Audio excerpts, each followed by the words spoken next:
যুবকের মৃত্যু একদম সন্নিকটে, মালাকুল মাউত সামনে। লোকটা এবার বলতেছে, যুবক বলতেছে, ফা আসলামা হাতি ইয়াদাক উবাইউকা ইয়া রাসূলুল্লাহ, ইয়া রাসূলুল্লাহ আপনার নুরানি হাতটা বের করে দেন, আপনার হাতে হাত রেখে আমি মুসলমান হয়ে যাব। ফাখারাজান নবী সাল্লাল্লাহু আলাইহি ওয়াসাল্লাম, আল্লাহর নবী বের হয়ে আসলেন মসজিদে নববীর মধ্যে। কিছুক্ষণের মধ্যে দুইজন সাহাবী এসে বললেন, ইয়া রাসূলুল্লাহ আপনি যে ইহুদি যুবকটাকে মুসলমান বানায় আসলেন, ওই যুবকটা তো মৃত্যুবরণ করেছে, মারা গেছে। আল্লাহর নবী বললেন, সাহাবীরা যদিও লোকটা মারা গেছে, এক কাজ করো, তাকে গোসল দাও, কাফন পরাও, আমি মুহাম্মাদুর রাসূলুল্লাহ তার জানাজার নামাজ পড়াবো। সুবহানাল্লাহ বলেন। নবী নিজেই বলতেছেন, সাহাবীরা আমি তার জানাজার নামাজ পড়াবো, আমি তাকে কবরের মধ্যে নামাবো, আমি তার খাটিয়া বহন করে নিয়ে যাব। এই কথা বলে যুবককে গোসল দেয়া হলো, কাফন পরিধান করানো হলো। রাসূলুল্লাহ জান্নাতুল বাকির দিকে যাচ্ছেন, তাকে জানাজা পড়ে কবরস্থ করবেন। রাসূলুল্লাহ তার জানাজার নামাজ পড়ালেন, জান্নাতুল বাকির দিকে খাটিয়া বহন করে নিয়ে যাওয়া হচ্ছে। ইহুদি যুবকটা চারজন মানুষের কাঁধে ভর করে করে কবরের দিকে যাচ্ছে। আমার রসুল হেঁটে হেঁটে যাচ্ছেন। হজরতে উমর বলেন, আমি দেখলাম রসুলুল্লাহ যে যাচ্ছেন হেঁটে হেঁটে, সমস্ত পায়ের তালু জমিনে লাগান নাই, বুড়ি আঙ্গুলের উপর ভর করে করে রসুলুল্লাহ যাচ্ছেন। সুবহানাল্লাহ বলেন। আমরা যে হাঁটলে তো সারা পায়ের তালু জমিনে লাগে, কিন্তু রাসূলুল্লাহ বুড়ি আঙ্গুলের, দুইটা বুড়ি আঙ্গুল আছে, এই আঙ্গুলের, বৃদ্ধ আঙ্গুলের উপর ভর দিয়ে দিয়ে যাচ্ছেন, উকি মেরে মেরে যাচ্ছেন। হযরত ওমর বলেন, ইয়া রাসূলুল্লাহ কোন কারণে আপনি পায়ের তালু জমিনের মধ্যে রাখলেন না? ওই যুবকটার কবরে রাখার আগে আগে আপনি দেখলাম উকি মেরে মেরে যাচ্ছেন, কারণ কি? আমার নবী ডেকে বললেন, সাহাবী উমর শুনো। সহজ যত সাহাবীরা আছেন সব সাহাবীরা শুনলেন। আমার নবী বলেন, শুনো, ওই ইহুদি লোকটা ঈমান আনয়নের কারণে, আমাকে বিশ্বাস করার কারণে, আল্লাহকে একবারে স্বীকার করার কারণে আল্লাহ পাক তাকে এত বেশি মর্যাদা দান করেছেন, আকাশের সব কয়টা দরজা আল্লাহ খুলে দিয়েছেন। নবীজি বলতেছেন, ফাকালা লাহু আসলিম, এ যুবক তুমি মুসলমান হয়ে যাও। ফানাজারা ইলা আবিহি, বুখারীর হাদিস, আবু দাউদের হাদিস সাক্ষী দেয়, ফানাজারা ইলা আবিহি, ওই ইহুদি যুবকটা তার বাবার দিকে তাকাচ্ছে। ইন্দা, তার বাবা তার কাছের মধ্যে বসা আছেন। এই জন্য যুবকটা রাসূলুল্লাহর কথা শুনে তার ইহুদি বাবার দিকে তাকাচ্ছে। বাবা কি যেন বলে।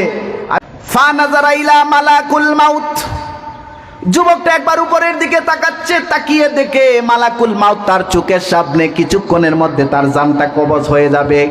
একদিকে রাসূলুল্লাহ তার মাথার কিনারে বসে বলতেছেন, আসলিম, মুসলমান হয়ে যাও, তোমাকে শাফাআত করে আল্লাহর জান্নাতে নিয়ে যাব। অপরদিকে ইহুদি যুবকটা বাবার দিকে তাকায়, বাবা আমার কাছে মুসলমান হলে বাবা তো আমার প্রতি বেজার হয়ে যাবে। অপরদিকে উপরের দিকে তাকায়, মালাকুল মাউত তার চোখের সামনে, কিছুক্ষণের মধ্যে আমার মৃত্যু হয়ে যাবে।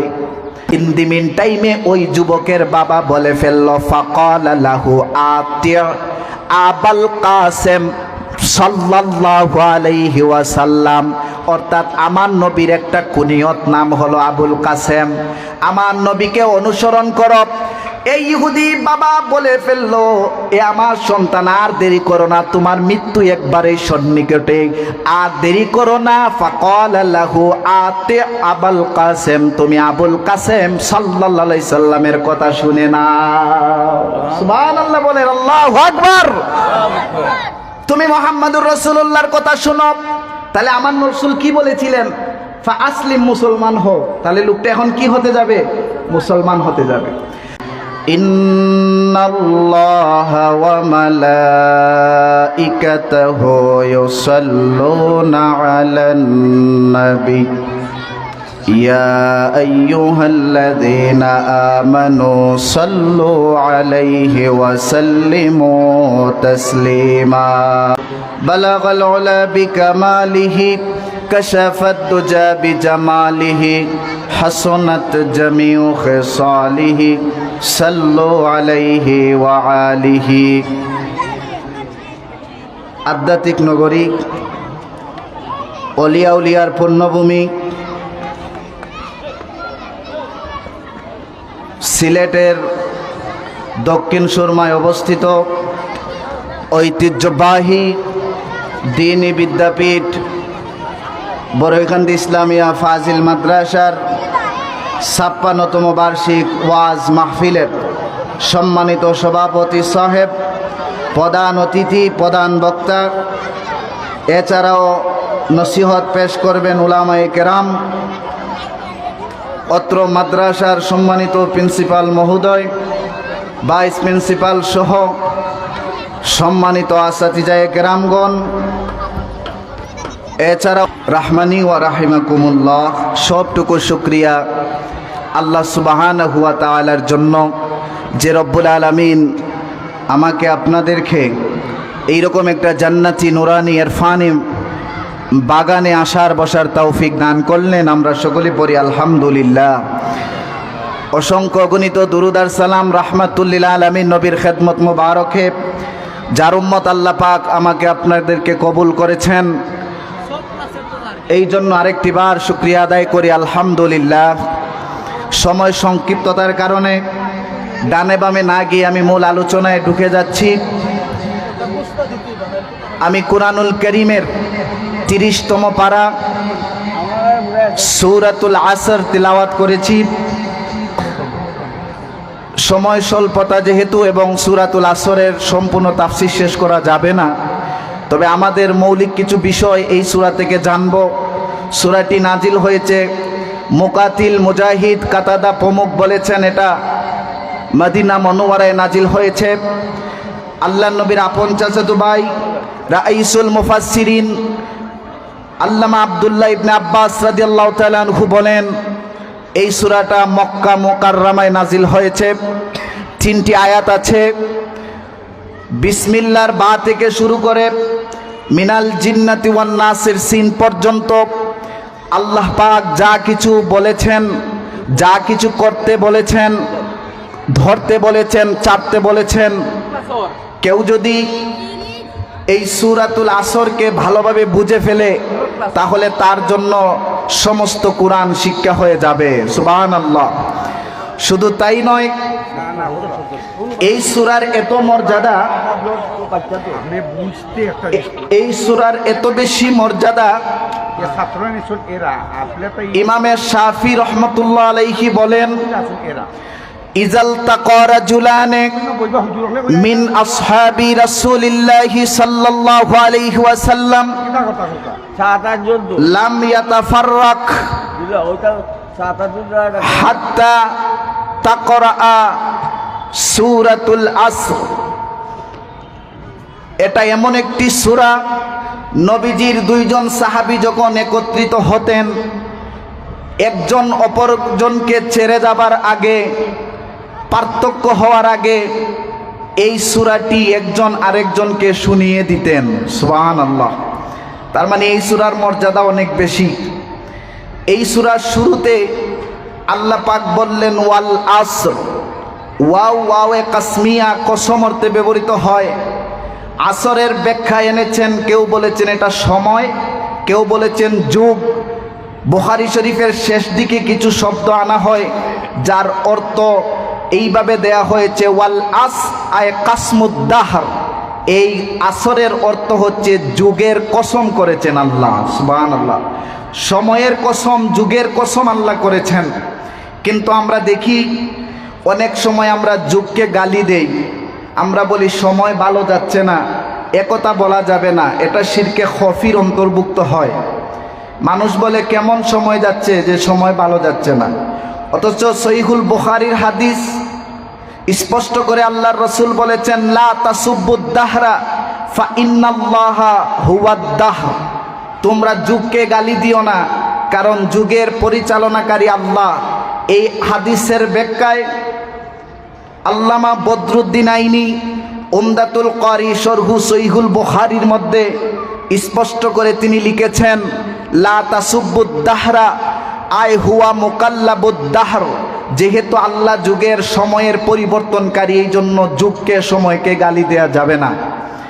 আল্লাহ নিজেই বলেন ওয়াল আসর, সময়ের কসম। আল্লাহ কুরআন কারীমের আরো অনেক জায়গার মধ্যে কসম করেছেন, যেমন কোথাও আল্লাহ রাব্বুল আলামিন বলেছেন ওয়াদ-দুহা ওয়াল-লাইলি ইযা সাজা। আল্লাহ বলেন ওয়াদ-দুহা, শুভ্র সকালের কসম যখন সূর্য উদ্ভাসিত হয়। এরপরে আল্লাহ বলেন ওয়াল-লাইলি ইযা সাজা আয় সাকানা, রাত্রি যখন নিঝুম হয়ে যায়, গভীর হয়ে যায়, তার কসম। অন্য জায়গায় সূরাতুল মুদ্দাসসিরের মধ্যে আল্লাহ পাক আরো কসম করলেন কাল্লা ওয়াল কমার, কখনো নয় চন্দ্রের কসম। ওয়াল-লাইলি ইজ আদবার, যখন রাত্রিটা চলে যেতে শুরু করে তার কসম। ওয়াস-সুবহে ইজা আসফার, শুভ্র সকালের কসম যখন সূর্যটা আলোকিত করে দেয় সমস্ত দুনিয়াকে। আমি আপনাদের সামনে যে আয়াত তেলাওয়াত করেছি, আল্লাহ রাব্বুল আলামিন কোথাও দিনের কসম করেছেন, কোথাও রাত্রের কসম করেছেন, আল্লাহ পাক কোথাও শুভ্র সকালের কসম করেছেন। আমি আপনাদের সামনে যেই কসমের বর্ণনা তুলে ধরেছি, আল্লাহ এখানে আসরের সময়ের কসম করেছেন। বলুন সুবহানাল্লাহ। তাহলে আল্লাহর কসমের দরকার নাই, তারপরেও কসম করতেছেন। এই সময়, এই যুগের মর্যাদা আমরা দিতে জানি না। এই সময়টা কুরআন কারীমের মধ্যে আল্লাহ তিনটা সময়ের কথা বলেছেন, একটা জাগতিক, একটা পরজাগতিক, আর একটা ইহজাগতিক।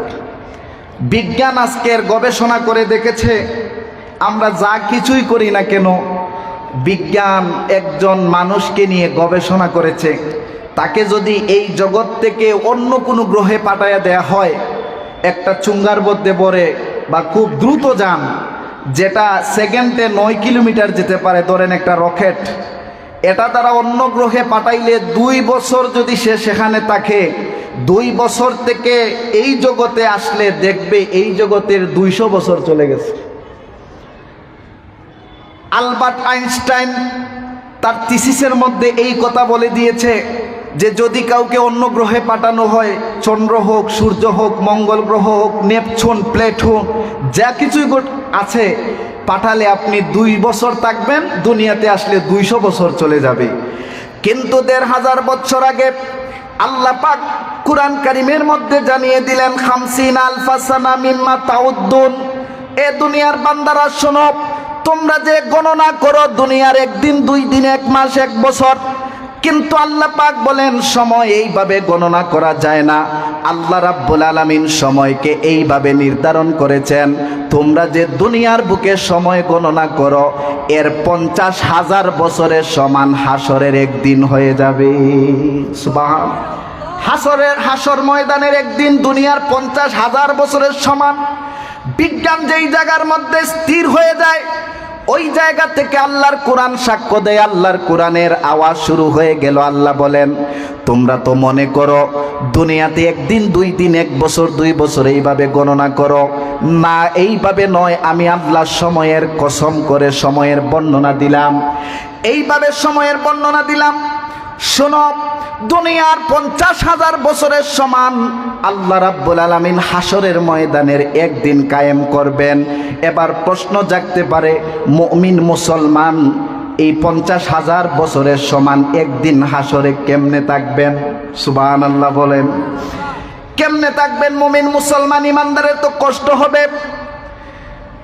এর ব্যাখ্যায় আপনাদেরকে যে হাদিসটা আপনি শোনাবো, আল্লাহর নবী বলেন ইমানদার যখন হাসর ময়দানে দাঁড়িয়ে যাবে, তখন সেই দিন দুনিয়ার একজন ইমানদার, আমরা আসরের নামাজ পড়লাম ফরজ 4 রাকাত, যেই সময়টুকু গিয়েছে এই সময় মনে হবে 50,000 বছর ইমানদারের কেটে যাবে। এবার আমি হাদিস থেকে শোনাচ্ছি। তাফসিরে রুহুল মাআনিতে আল্লামা মাহমুদ আলুসি তার 29তম খণ্ডের 55 নম্বর পৃষ্ঠায় একটা হাদিস এনেছেন। এই হাদিসটাই আপনাদেরকে এখন শোনাচ্ছি। হাদিসের মধ্যে এসেছে, ইউদাউ লিল মুমিনিনা ইয়াউমা ইযিন কারাসি মিন যাহাবিন ওয়া ইউযাল্লালু আলাইহিমুল গামাম ওয়া কাসুরা আলাইহিম হাযালিকাল ইয়াউম। আল্লাহ নবী বর্ণনা করেন, ইউদাউ লিল মুমিনিনা ইয়াউমা ইযিন কারাসি। আল্লাহ নবী বলেন, শুনো, কিয়ামতের ময়দানে, হাসরের ময়দানে আল্লাহ পাক ইমানদার মুমিন বান্দা যারা হবে তাদেরকে আল্লাহ পাক সোনার চেয়ারের মধ্যে বসাবেন। একটু জোরে বলি না সুবহানাল্লাহ, আল্লাহু আকবার। আপনাকে আল্লাহ পাক হাসর ময়দানে স্বর্ণের একটা চেয়ারের মধ্যে বসাবেন। নবী বলেন ইউদাউলিল মুমিনিনা ইয়াউমা ইজিন কারাসি, আল্লাহ নবী বলেন মিন জাহাবিন, স্বর্ণের একটা চেয়ারের মধ্যে বসাবেন। আর উম্মতে মুহাম্মদীর মধ্যে আলেম যারা আছেন, আলেমদেরকে আল্লাহ পাক একটা স্বর্ণের চেয়ারের মধ্যে শুধু বসাবেন না, বরং নূরের একটা মিম্বরের মধ্যে বসাবেন। আমার আপনার মতো সাধারণ মানুষদেরকে আল্লাহ নূরের চেয়ারে, স্বর্ণের চেয়ারের মধ্যে বসাবেন। আর আলেম যারা উম্মতে মুহাম্মদীর, ওই যে আপনাদের মাদ্রাসার মধ্যে ছাত্ররা পড়ে, আপনার সন্তান পড়তেছে, সে আলেম হবে, ওই আলেমটাকে আল্লাহ পাক হাসরের ময়দানে তাকে একটা নূরের সিংহাসন দিবেন, সিংহাসনের মধ্যে বসবে। এই কথা বলে আল্লাহ নবী শেষ করেন নাই, বরং আমার আপনার নবীকে আল্লাহ এত ইজ্জত দিলেন, এত সম্মান দিলেন। আমার নবীকে আল্লাহ পাক সাধারণ উম্মতে মুহাম্মদীর ইমানদারের কাছে নিবেন না, বরং আল্লাহ পাক আমার আপনার নবী রাহমাতুল লিল আলামিনকে আল্লাহর আরশে আজিমের নিচে মাকামে মাহমুদের মধ্যে স্থান দিবেন। ওয়া ইউজাল্লিলু আলাইহিমুল গামাম, আমার নবী বলেন 1.5 হাত উপরে যখন সূর্য হাসর ময়দানে চলে আসবে, এ আমার উম্মত শোনো, সেই সময় তোমাদেরকে নূরের চেয়ারে, স্বর্ণের চেয়ারে বসানো হবে। আর সূর্যের আলো যাতে তোমাদের কষ্ট না দেয়, সেই জন্য আল্লাহ রাব্বুল আলামিন তোমাদের মাথার উপরে মেঘমালার ছায়া দিতেই থাকবে। মেঘমালার ছায়া থাকবে যাতে সূর্যের প্রভাব আমার আপনার উপর না পড়ে। উম্মতে মুহাম্মদীর কত মর্যাদা, সুবহানাল্লাহ সুবহানাল্লাহ। শুধু তাই নয়, ওয়াকাসুরা, আল্লাহ নবী এবার বলতেছেন ওয়াকাসুরা ইয়াউমাইযিন যালিকাল ইয়াউম, আর ওই দিনকে আল্লাহ পাক ছোট করে দিবেন। এত ছোট করে দিবেন, ইমানদার যখন 4 রাকাত ফরজ নামাজ আদায় করতে যেই সময় যায়, ইমানদার মুমিন 1000 বছর হাসর ময়দানে দাঁড়িয়ে থাকবে, তার কাছে ওই 4 রাকাত ফরজ নামাজের মতো সময় মনে হবে। সুবহানাল্লাহ। শুধু তাই নয়, ওয়া ইউহাওয়ালু হাত্তা ইয়াকুনা কায়াউমিন মিন আইয়ামিকুম হাযা, নবী আমার জানিয়ে দিলেন উম্মতরা শুনো, শুধু তোমাদের এমন সুন্দর করে আল্লাহ পাক আনন্দে তোমাদেরকে চেয়ারে বসাবেন, আনন্দের স্বর্ণের চেয়ারে বসাবেন, আনন্দের মধ্যে তোমরা থাকবে। সময়টা কিভাবে কেটে যাবে বোঝার কোনো ক্ষমতা নাই। সুবহানাল্লাহ। এইভাবে আমাদের 50,000 বছর এমনিতেই চলে যাবে। আর আমার নবী বলেন কাফের যারা বেঈমান মুনাফিক, এই সকল মানুষ 50,000 বছর হারে হারে টের পাবে কেমনে যায়। এই জন্য বলছিলাম আসর সময়ের কসম আল্লাহ করেছেন। আল্লামা ফখরুদ্দিন রাজি তার তাফসিরে কাবিরের মধ্যে উল্লেখ করেছেন, একজন আল্লাহর ওলির ঘটনা তুলে ধরে তিনি উল্লেখ করেন, একজন ব্যক্তি সময়ের মর্যাদা বুঝতে পারে না, সময়ের মর্যাদা কেমন। ওই লোকটা একবার দৌড়াইয়া বাজারের দিকে গেল, বাজারে গিয়ে দেখে একজন মানুষ বাজারের একটা কিনারার মধ্যে বসে বসে জুড়ে জুড়ে চিৎকার মেরে বলতেছে, ইরহামলি ইরহামলি, তোমরা আমার প্রতি দয়া করো, কারণ আমার পুঁজিটা শেষ হয়ে যাচ্ছে। ফখরুদ্দিন রাজি বলেন ওই লোকটা দৌড়াইয়া লোকের কাছে গেল, যেই লোক ইরহামলি বলতেছে, ওই লোকের কাছে যাবার পরে দেখে লোকটা বরফের বিক্রেতা, আইসের বিক্রেতা, বরফ বিক্রেতা। সে বলতেছে আমার পুঁজি নষ্ট হয়ে যাচ্ছে, তোমরা আমার পুঁজি টাকা অবস্থায় কিনে নাও, কারণ বরফ তো গরমের কারণে গলে যায়। বরফটা গলে যাচ্ছে, লোকটা বলতেছে বরফ গলে গেলে আমার পুঁজি নষ্ট হয়ে যাবে, কেউ কিনবে না আমার কাছ থেকে যতক্ষণ বরফটা স্থির আছে, চাকাটা এখনো স্থির আছে, আইসটা তোমরা কিনে নাও।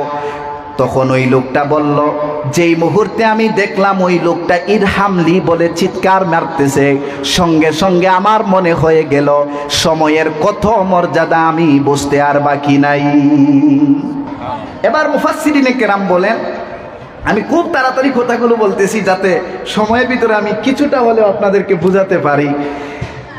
মুফাসসির প্রশ্ন করেন, লিমাজা আকসামাল্লাহু ওয়াক্তুল আসর, আল্লাহ পাক সূরা আসরের মধ্যে আসরের কসম কেন করলেন?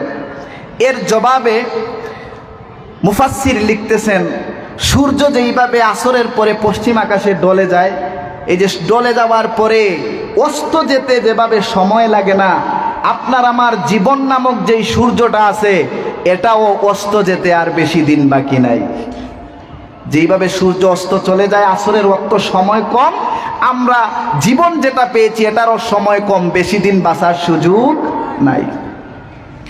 এই জন্য আল্লাহ কসম করলেন ওয়াল আসর, সময়ের কসম, আই কসমুদ্দাহর, যুগের কসম করে আল্লাহ পাক এবার যেই কথাটা বলছেন সেই কথা হলো ইন্নাল ইনসানা লাফি খুসর। আল্লাহ পাক ইন্না নিশ্চয়ই তাগিদের জন্য ব্যবহার করেছেন, হরফে মুসাব্বা বিল ফেইল এনে বলেন ইন্নাল ইনসান, নিশ্চয়ই মানুষরা ক্ষতির মধ্যে আছে।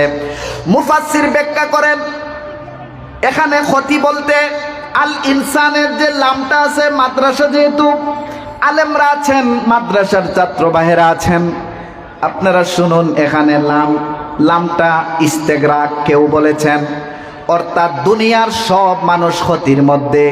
কিন্তু আল্লামা ফখরুদ্দিন রাজি তাফসিরে কাবিরের মধ্যে লিখেন দুনিয়ার সব মানুষ ক্ষতির মধ্যে নয়, কারণ পরবর্তী আয়াতে আল্লাহ পাক একটা ডিরেকশন দেয়া শুরু করলেন। আল্লাহ বলেন ইল্লাল্লাযীনা আমানু ওয়া আমিলুস সালিহাত, যারা ঈমানদার নেক আমল করে ওই সকল মানুষ ক্ষতির মধ্যে নাই। সুবহানাল্লাহ। তাহলে আমরা ঈমানদার না কাফের? ঈমানদার। আপনি আইছেন নি? মাশাআল্লাহ, উনি সাতগুনার বাড়ি। আমি যে জায়গায় যাই আল্লাহর বান্দাকে পাই, নেক হায়াত দান করুন বলি আমিন। এবার আল্লাহ পাক জানিয়ে দিলেন ইন্নাল ইনসানা লাফি খুসর, সব মানুষ ক্ষতির মধ্যে। ইল্লাল্লাযীনা আমানু ওয়া আমিলুস সালিহাত, ওই সকল মানুষ যারা ঈমান আনয়ন করে, নেক আমল করে, ওয়া তাওয়াসাউ বিল হক, যারা নেক সত্যের মানুষদেরকে সত্যের পথে আহ্বান করে, ওয়া তাওয়াসাউ বিস সাবর, 4 নাম্বার হলো ধৈর্যের দিকে মানুষদেরকে আহ্বান করে। আমি প্রথমটাই শুরু করে নিলাম, ঈমান। ঈমান জিনিসটা কি? ঈমানের ব্যাখ্যা যদি আমি আপনাদেরকে এখন বলতে যাই, সারা রাত বদলে ঈমানের পরিচয় তুলে ধরে শেষ করতে পারবো না।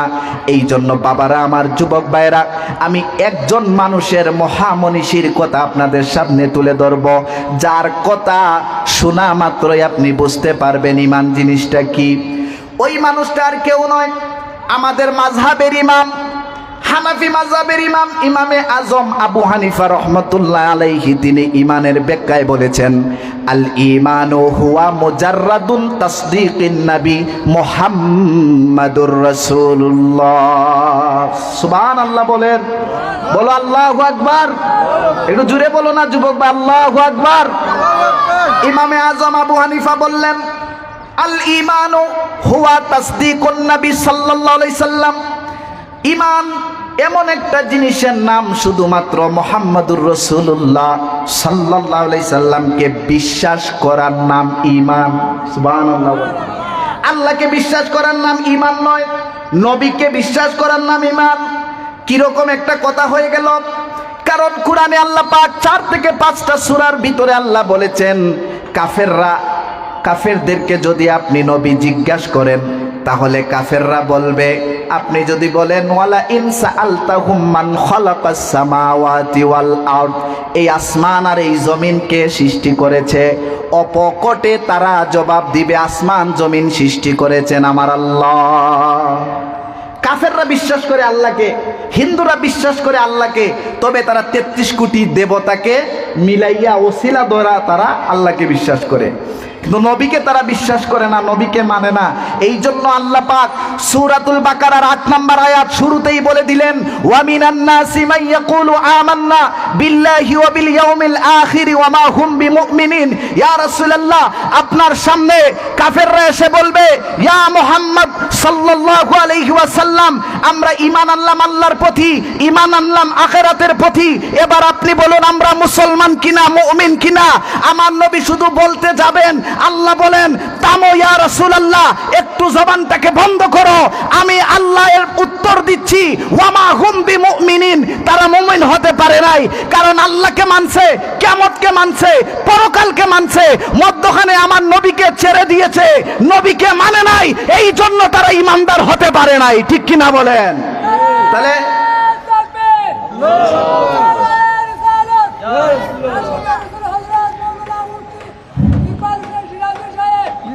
আল্লাহ কবুল করুন বলে আমিন। তার মানে রসুলকে বিশ্বাস করতে হবে, শানের রেসালতকে মানতে হবে। শানের রেসালতকে, নবীর রেসালতকে যারা বিশ্বাস করে না তারা ঈমানদার হতে পারে না। এই জন্য কাদিয়ানী সম্প্রদায় নবীকে আখিরি জামানার নবী মানতে চায় না, তারা খাতামুন নবীন অস্বীকার করে। এই জন্য তারা কাদিয়ানী সম্প্রদায় কখনো মুসলমান হতে পারে না। ঠিক কিনা বলেন? ইমামে আজম আবু হানিফা বললেন শুধু মুহাম্মদুর রাসূলুল্লাহ সাল্লাল্লাহু আলাইহি ওয়াসাল্লামকে বিশ্বাস করার নামই হচ্ছে ঈমান। এবার আসেন, আমি আপনাদেরকে সহিহুল বুখারী থেকে, আপনাদের এই মাদ্রাসায় লাইব্রেরিতে কিতাবটা আছে আমি দেখছি, এই কিতাব এই কিতাবটা ইমাম বুখারী লিখেছেন। কিতাবের নাম হচ্ছে আল জামিউল মুসনাদুস সহিহ আল মুখতাসারু মিন উমুরি রাসূলিল্লাহি সাল্লাল্লাহু আলাইহি ওয়াসাল্লাম ওয়া সুনানিহি ওয়া আইয়ামিহি।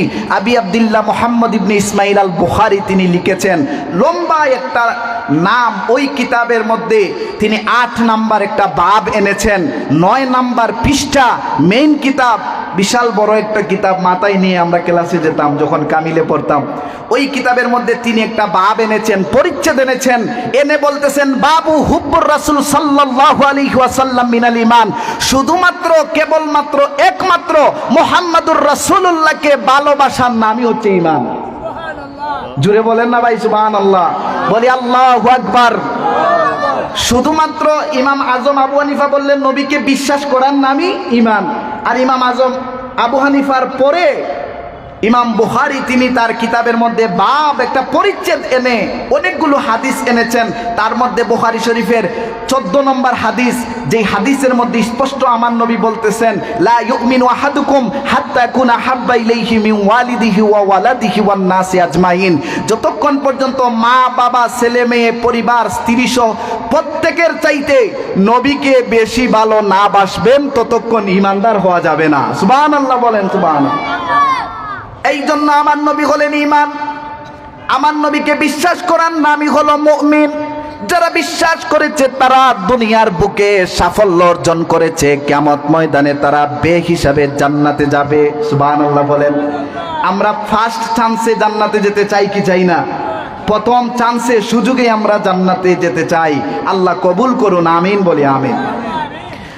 এবার আসুন আপনাদের একটা ঘটনা শোনাই হাদিস থেকে। ঘটনাটা ইমাম বুখারী তার সহিহুল বুখারীর 1356 নাম্বার হাদিসের মধ্যে এনেছেন। একই হাদিস সুনান আবু দাউদের মধ্যে 3115 নাম্বার হাদিস। হযরতে আনাস ইবনে মালিক হাদিসটা বর্ণনা করেছেন। হযরতে আনাস ইবনে মালিক কেমন লোক? যাকে উপাধি দেয়া হয়েছে খাদিমুর রাসূল, রাসূলের 10 বছরের খাদেম। হযরতে আনাস ইবনে মালিক বর্ণনা করেন হাদিস আমার নবীর ব্যাপারে, নবীজির ব্যাপারে। হযরতে আনাস এবার বলতেছেন কানা ইয়াহুদিয়ুন গুলামুন, একজন গুলাম ছিল, রাসূলুল্লাহর খাদেম ছিল, যে ইহুদি ছিল। কি ছিল? ইহুদি। আমি আসতেছি ওই কথার মধ্যে যে আমরা ঈমান নিয়ে আলোচনা করতেছি। ঈমান, এই ঈমানের ব্যাপারটা এই ঘটনার মধ্যে আমরা পেয়ে যাব। হাদিস বর্ণনা করতেছেন হযরতে আনাস ইবনে মালিক। তিনি বলেন কানা গুলামুন ইয়াহুদিয়ুন ইয়াখদুমুন নাবিয়্য সাল্লাল্লাহু আলাইহি ওয়াসাল্লাম ফামারিদ। আল্লাহর নবীর একজন গোলাম ছিল, সে মুসলমান নয়, গোলামটা হলো ইহুদি। গোলামটা কি? ইহুদি, মুসলমান হয় নাই, কিন্তু রাসূলুল্লাহর খেদমত করে, রাসূলুল্লাহকে ভালোবাসে। শুধু ভালোবাসে তাই নয়, বরং রাসূলুল্লাহ মদিনা মুনাওয়ারায় যখন নামাজ আদায়ের জন্য ঢুকতেন তখন সে মসজিদের বাহিরে থাকতো, রাসূলুল্লাহর জুতা মুবারক হাতে নিত, চুমু খাইতো আর বুকের মধ্যে জড়াইয়া রাখতো। সুবহানাল্লাহ বলে। রাসূলুল্লাহর জুতা মুবারক নালায়েন শরীফ, এই যে এটা রাসূলুল্লাহর জুতা মুবারকের চাপ, নালায়েন শরীফ। এই নালায়েন শরীফকে ইহুদি লোকটা, যুবকটা বুকের মধ্যে জড়াইয়া রাখতো। রাসূলুল্লাহর নামাজ শেষ হলেই বাহির হতেন, রাসূলুল্লাহর সামনে জুতা মুবারক এগিয়ে দিত। সুবহানাল্লাহ। কিন্তু ঈমান আনয়ন করে নাই। ফামারিদ, হাদিসের একটা অংশ ফামারিদ, হঠাৎ করে যুবকটা ইয়াহুদি অসুস্থ হয়ে গেলে রাসূলুল্লাহ বলেন, ওই যুবকটা কোথায় যে আমার জুতা বহন করত, লোকটাকে দেখি না কেন, যুবকটা কোথায়? সাহাবায়ে কেরাম খবর নিয়ে দেখলেন লোকটা অসুস্থ। আল্লাহর নবীকে জানানো হলো, ইয়া রাসূলুল্লাহ, আপনার জুতা মোবারক যে ইহুদি গোলামটা হাতের মধ্যে নিয়ে দাঁড়িয়ে থাকতো, ওই লোকটা তো অসুস্থ হয়ে বিছানায় কাতরাচ্ছে, কিছুক্ষণের মধ্যে হয়তো তার মৃত্যু চলে আসবে। আমার নবী চলে গেলেন, ফাআতাহুন নাবিয়্যু সাল্লাল্লাহু আলাইহি ওয়াসাল্লাম ফাকাউদ ইয়াউদুহু, নবীজি চলে গেলেন ওই ইহুদিকে দেখার জন্য। এখান থেকে একটা ঘটনা, একটা বিষয় জানা দরকার। ইহুদি যদিও হয়, হিন্দু বৌদ্ধ খ্রিস্টান যদিও হয়, নবীজি ছিলেন মানবতার মহান ঊর্ধ্বের ব্যক্তি। এই জন্য ইহুদি অসুস্থ রাসূলুল্লাহ দেখতে গেছেন। সুবহানাল্লাহ। আপনি ইহুদি অসুস্থ, আপনি দেখতে যেতে পারেন। আপনার পাড়া প্রতিবেশী আপনার খেদমত করেছে, আপনার সাথে সম্পর্ক রাখে, এই মানুষটা অসুস্থ হলে দেখতে পারবেন। নবীজি আমার চলে গেলেন, ফাকাদা ইনদাহু রাসিহি, হাদিসে পাকে সহিহ বুখারীর হাদিস, নবীজি তার মাথার কাছে গিয়ে বসে গেলেন। নবীজি তার পাশে মাথার দিকে, বিছানার কাছে মাথার দিকে নবীজি বসে গেলেন। বসে নবীজি এবার বলতেছেন, ফাকালা লাহু আসলিম, ও ইহুদি যুবক, তুমি আমাকে মহব্বত করতে, ভালোবাসতে, তুমি মুসলমান হয়ে যাও। সুবহানাল্লাহ বলেন, বলেন আল্লাহু আকবার। নবীজি বলতেছেন, ফাকালা লাহু আসলিম, এ যুবক তুমি মুসলমান হয়ে যাও। ফানাজারা ইলা আবিহি, বুখারীর হাদিস, আবু দাউদের হাদিস সাক্ষী দেয়, ফানাজারা ইলা আবিহি, ওই ইহুদি যুবকটা তার বাবার দিকে তাকাচ্ছে। ইন্দা, তার বাবা তার কাছের মধ্যে বসা আছেন। এই জন্য যুবকটা রাসূলুল্লাহর কথা শুনে তার ইহুদি বাবার দিকে তাকাচ্ছে। বাবা কি যেন বলে, আমি যদি মুসলমান হই বাবা তো রাগ করবে। এই জন্য যুবকটা কি করতেছে, বাবার দিকে তাকাচ্ছে। ফানাজারা ইলা মালাকুল মাউত, যুবকটা একবার উপরের দিকে তাকাচ্ছে, তাকিয়ে দেখে মালাকুল মাউত তার চোখের সামনে, কিছুক্ষণের মধ্যে তার জানটা কবজ হয়ে যাবে। একদিকে রাসূলুল্লাহ তার মাথার কিনারে বসে বলতেছেন, আসলিম, মুসলমান হয়ে যাও, তোমাকে শাফাআত করে আল্লাহর জান্নাতে নিয়ে যাব। অপরদিকে ইহুদি যুবকটা বাবার দিকে তাকায়, বাবা আমার কাছে মুসলমান হলে বাবা তো আমার প্রতি বেজার হয়ে যাবে। অপরদিকে উপরের দিকে তাকায়, মালাকুল মাউত তার চোখের সামনে, কিছুক্ষণের মধ্যে আমার মৃত্যু হয়ে যাবে। এই জন্য দেখবেন যারা মারা যায়, সাকরাতে যে মানুষগুলো থাকে, তারা উপরে ডানে বামে এরকম তাকায়, তাকায় না? মানে মালাকুল মাউত আজরাইল আলাইহিস সালাম কোন দিকে যাচ্ছেন, ওই লোকটা তখন তা দেখতে পারে। নুজহাতুল মাজালিস কিতাবের মধ্যে আল্লামা আব্দুর রহমান সাফুরিয়া শাফি একটা ঘটনা এনেছেন। মালাকুল মাউত যখন আসে, তখন মৃত্যু হওয়ার আগে 4 জন ফেরেশতা ওই মৃত ব্যক্তির সামনে এসে দাঁড়ায়া যায়। সুবহানাল্লাহ বলেন। কয়জন? 4 জন ফেরেশতা। প্রথম জন ডেকে বলে, আল্লাহর বান্দা, তোমার জন্য আমি পৃথিবীর এক প্রান্ত থেকে অন্য প্রান্ত, পূর্ব আর পশ্চিম, উত্তর আর দক্ষিণে আমি চলে গেলাম, কিন্তু তোমার জন্য একটা খাবার, একটা দানা, শস্য দানা পেলাম না, মানে তোমার মৃত্যু হয়ে যাবে। লোকটা অসহায় হয়ে যায়। 2 নাম্বার ফেরেশতা ডেকে ডেকে বলে, আল্লাহর বান্দা শোনো, তোমার জন্য আমি আটলান্টিক মহাসাগর, প্রশান্ত মহাসাগর, ভারত মহাসাগর, বঙ্গোপসাগর সহ বড় বড় সাগর মহাসাগরের মধ্যে আমি চলে গেলাম, তোমার মুখের মধ্যে একটু পানি দেওয়ার মতো কোনো পানি খুঁজে পেলাম না। এ আল্লাহর বান্দা, তোমার মৃত্যু চলে এসেছে, তুমি মারা যাবে। 3 নাম্বার ব্যক্তি ডেকে ডেকে বলে, আল্লাহর বান্দারে, তোমার জন্য পৃথিবীর সমস্ত জায়গা ঘুরলাম, কিন্তু কোথাও তোমার জন্য এই কদম দিয়ে একটা পা ফেলার সুযোগ পেলাম না, তার মানে তোমার মৃত্যু চলে এসেছে। 4 নাম্বার ফেরেশতা এসে ডেকে বলে, আল্লাহর বান্দারে, তোমার জন্য আমি পৃথিবীর সমস্ত জায়গা ঘুরলাম, কিন্তু তুমি যে নাক দিয়ে এতদিন অক্সিজেন নিতে, আজ আমি তোমার জন্য একটু অক্সিজেন খুঁজে পাই নাই। সুবহানাল্লাহ। চারজন ফেরেশতা এসে মালাকুল মাউত সামনে আসার আগে আগে ওই চারজন ফেরেশতা এসে বলবে তোমার জন্য এটা এটা আমি পাই নাই। মালাকুল মাউতকে দেখে চারজন ফেরেশতার এই অসহায়ত্বের কথা শুনে আমি আপনি সাকরাতে যখন থাকবো তখন আমরা অসহায় হয়ে তাকিয়ে থাকবো। আমার মা বাবা ভাই বোন আমার ছেলে মেয়ে প্রাণের স্ত্রী সবাই থাকবে, কেউ আমাকে সাহায্য করার ক্ষমতা নাই, ঠিক কিনা বলেন? কিন্তু যদি আপনি ইমানদার হন, আল্লাহর নবী বলেন আমার ইমানদার মুত্তাকি বান্দা যখন সাকরাতের মধ্যে পড়ে যাবে মালাকুল মাউত চলে আসবে, শোনো এ আমার উম্মতরা, আমি মদিনা মনোয়ারা থেকে আমার উম্মতের কিনারার মধ্যে চলে যাব যাতে করে আমাকে দেখে দেখে সে ঈমান পরে পরে কালেমা পরে পরে তার মালাকুল মাউত হয়ে যাবে। বলতেছিলাম ওই যুবকের কথা, উপরের দিকে তাকায়, ইহুদি লোকটা একবার বাবার দিকে তাকায়, একবার আমার রাসূলুল্লাহর দিকে তাকায়, কি করবে?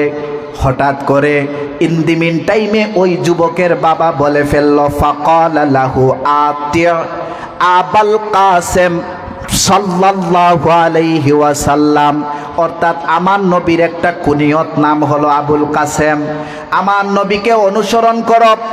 এই ইহুদি বাবা বলে ফেললো, এ আমার সন্তান আর দেরি করো না, তোমার মৃত্যু একবারেই সন্নিকটে, আর দেরি করো না। ফাকালা লাহু আতি আবুল কাসেম, তুমি আবুল কাসেম সাল্লাল্লাহু আলাইহি সাল্লামের কথা শুনে নাও।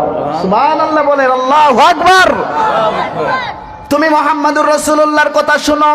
তাহলে আমার রাসূল কি বলেছিলেন? ফা আসলিম, মুসলমান হও। তাহলে লোকটা এখন কি হতে যাবে? মুসলমান হতে যাবে। যুবকের মৃত্যু একদম সন্নিকটে, মালাকুল মাউত সামনে। লোকটা এবার বলতেছে, যুবক বলতেছে, ফা আসলামা হাতি ইয়াদাক উবাইউকা ইয়া রাসূলুল্লাহ, ইয়া রাসূলুল্লাহ আপনার নুরানি হাতটা বের করে দেন, আপনার হাতে হাত রেখে আমি মুসলমান হয়ে যাব।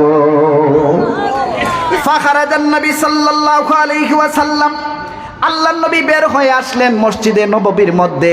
কিছুক্ষণের মধ্যে দুইজন সাহাবী এসে বললেন, ইয়া রাসূলুল্লাহ আপনি যে ইহুদি যুবকটাকে মুসলমান বানায় আসলেন ওই যুবকটা তো মৃত্যুবরণ করেছে, মারা গেছে।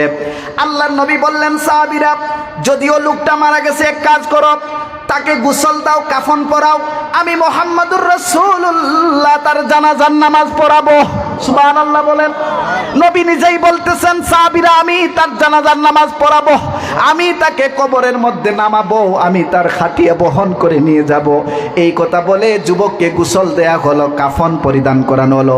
রাসূলুল্লাহ জান্নাতুল বাকির দিকে যাচ্ছেন, তাকে জানাজা পড়ে কবরস্থ করবেন।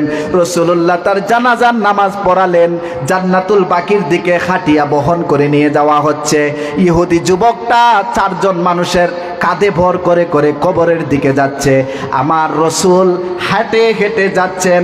হযরতে উমর বলেন, আমি দেখলাম রাসূলুল্লাহ যে যাচ্ছেন হেঁটে হেঁটে, সমস্ত পায়ের তালু জমিনে লাগান নাই, বুড়ি আঙ্গুলের উপর ভর করে করে রাসূলুল্লাহ যাচ্ছেন। সুবহানাল্লাহ বলেন। আমরা যে হাঁটলে তো সারা পায়ের তালু জমিনে লাগে, কিন্তু রাসূলুল্লাহ বুড়ি আঙ্গুলের, দুইটা বুড়ি আঙ্গুল আছে, এই আঙ্গুলের বৃদ্ধা আঙ্গুলের উপর ভর দিয়ে দিয়ে যাচ্ছেন, উকি মেরে মেরে যাচ্ছেন। হযরত ওমর বলেন, ইয়া রাসূলুল্লাহ কোন কারণে আপনি পায়ের তালু জমিনের মধ্যে রাখলেন না? ওই যুবকটার কবরে রাখার আগে আগে আপনি দেখলাম উকি মেরে মেরে যাচ্ছেন, কারণ কি? আমার নবী ডেকে বললেন, সাহাবী উমর শুনো। সহজ যত সাহাবীরা আছেন সব সাহাবীরা শুনলেন। আমার নবী বলেন, শুনো, ওই ইহুদি লোকটা ঈমান আনয়নের কারণে, আমাকে বিশ্বাস করার কারণে, আল্লাহকে একবারে স্বীকার করার কারণে আল্লাহ পাক তাকে এত বেশি মর্যাদা দান করেছেন, আকাশের সব কয়টা দরজা আল্লাহ খুলে দিয়েছেন। আকাশের দরজা খোলা কি? ফুতিহাত আবওয়াবুস সামা, আই ফুতিহাত আবওয়াবুল জান্নাহ। আল্লাহ পাক জান্নাতের 8টা দরজা খুলে দিলেন, জান্নাতের 8টা দরজা খুলে দিলেন, আকাশের দরজা খুলে দিলেন। হাজার হাজার ফেরেশতা জমিনের বুকে নামলো। আমার নবী বলেন, এত বেশি কাসরাতিল মালায়েকা, এত বেশি ফেরেশতা ওই যুবকের জানাজায় উপস্থিত হয়েছে, আমি রাসূলুল্লাহ সমস্ত পায়ের তালু জমিনে রাখতে পারি না। আল্লাহু আকবার বলেন, আল্লাহু আকবার। শুধুমাত্র ঈমান আনয়নের কারণে এই হাদিসের ব্যাখ্যা করেছেন আল্লামা বদরুদ্দিন আইনি উমদাতুল করি শরহু সহিহুল বুখারীর মধ্যে তিনি উল্লেখ করেছেন, শোনো এই হাদিস যে রাসূলুল্লাহ বললেন পায়ের তালু লাগাতে পারেন নাই, ঈমান আনার কারণে লোকটা জান্নাতি হয়ে গেল, এত মর্যাদা পেল। লাম ইউসাল্লি সালাতান ওয়াহিদা, ওই যুবকটা এক ওয়াক্ত নামাজ পড়ে নাই। পড়ছে? যুবকটা এক ওয়াক্ত নামাজ পড়ছে না? সুযোগ নাই। ওয়ালাম সাদকাতান দিরহামান, একটা টাকা আল্লাহর রাস্তায় সে সদকা করতে পারে নাই। ওয়ালাম তাসুম ইয়াউম, একটা দিন সে রোজা রাখে নাই, কারণ তার রোজা রাখার তো সময় পায় না। একটা টাকা দিল না আল্লাহর রাস্তায়, একটা ওয়াক্ত নামাজ পড়লো না, একটা রোজাও রাখলো না, একটা হজ করার সুযোগও নাই, কিন্তু ঈমান আনয়নের কারণে আল্লাহ তো মর্যাদা দিলেন, তাকে আল্লাহ পাক জান্নাতি বানায়া দিলেন। সুবহানাল্লাহ। তাহলে প্রথমে আমাদের কি থাকতে হবে? এই আপনারা বুঝতে পারছেন কি থাকতে হবে? এই জন্য আল্লাহ পাক ছোট্ট একটা সূরা সূরাতুল আসরের মধ্যে আল্লাহ পাক বললেন, ওয়াল আসরের কসম, ইন্নাল ইনসানা লাফি খুসর, নিশ্চিত সব মানুষ ক্ষতির মধ্যে, ইল্লাল্লাযিনা আমানু, তারা নয় যারা ঈমান আনয়ন করে। তাহলে এই রকম ঈমানদার আমাদের হওয়ার দরকার আছে না নাই? দ্বিতীয় নাম্বার সংক্ষিপ্ত করে দিলাম। 2 নাম্বার হলো ওয়ামিলুস সালিহাত, নেক আমল। নেক আমল, এই যে সামনে আমাদের রমজান মাস আসতেছে, এটা আমলের মাস, ইবাদতের মাস। এই মাসটা উম্মতে মুহাম্মদীর মাস। আল্লাহ বলেন রাজাবু শাহরুল্লাহ, রজব আমি আল্লাহর মাস। নবী বলেন আমাকে কি দিবেন? আল্লাহ বলেন ওয়া শাবানু শাহরি, শাবান আমি মুহাম্মদুর রাসূলুল্লাহ তোমাকে দান করলাম। নবী বলেন আল্লাহ আপনার মাস আছে, আমার মাস দিলেন, আমার উম্মতে মুহাম্মদীকে কি দিবেন না? আল্লাহ বলেন রমাদানু মিন উম্মতি, রমজান মাস উম্মতে মুহাম্মদীর জন্য দিয়ে দিলাম। সুবহানাল্লাহ। তাহলে এই মাস আমাদের, এই মাসকে সম্মান দেখানোর দরকার আছে না নাই? আছে। সম্মান দেখাবেন। আল্লাহর নবী বলেন তোমরা রোজা রাখো, কিন্তু রোজাকে ফুটা করে ফেলো। ফুটা মানে কি? মানে ফাঁকা হয়ে যায়। তো ফাঁকা হয় কেমনে? আল্লাহর নবী বলেন আল কিসবুন, যখন বান্দা মিথ্যা বলে। আমরা রমজানে চেষ্টা করব মিথ্যা ছাড়ার। আল কিযবু উম্মুল যুনুব, মিথ্যা সকল পাপের মূল। যে মিথ্যা চাললো সে যেন সকল গুনাহ ছেড়ে দিল। সুবহানাল্লাহ বলেছি। যাই হোক, এবার নেক আমলের দরকার কি? আল্লাহ পাক কোরআন কারীম সূরাতুল মুমিনের 40 নম্বর আয়াতের মধ্যে বলেন ওয়া আমিলা সালিহান, যে ব্যক্তি মান আমিলা সালিহান, নেক কাজ করবে, মিন যাকারিন আও উনসা, পুরুষ এবং মহিলার মধ্যে। দেখেন, প্রথমে আল্লাহ বলছেন ইন্নাল ইনসানা, সমস্ত মানুষদেরকে বলছেন। এবার আল্লাহ আমাদের নাম ধরে বলতেছেন আও যাকারিন ওয়া উনসা, অর্থাৎ পুরুষ হোক মহিলা হোক, তাদের মধ্যে যারা নেক কাজ করবে, ওয়া হুয়া মুমিন, আল্লাহ তাদেরকে মুমিন হিসাবে ঘোষণা দিবেন। সুবহানাল্লাহ। তাহলে এই ঈমানদারের যে কথা, ঈমানের, এই ঈমানের কথার উপর আমি আসি না নাই? আসি। তাহলে ঈমানদার পুরুষ হোক অথবা মহিলা হোক, লোকটা যখন ভালো নেক আমল করবে, আল্লাহ বলেন ওয়া হুয়া মুমিন, সে মুমিন হয়ে যাবে। প্রশ্ন হলো মুমিন হলে ফায়দা কি? ফাউলাইকা ইয়াদখুলুনাল জান্নাহ, আল্লাহ পাক তাকে জান্নাতের মধ্যে প্রবেশ করাবেন। সুবহানাল্লাহ বলেন।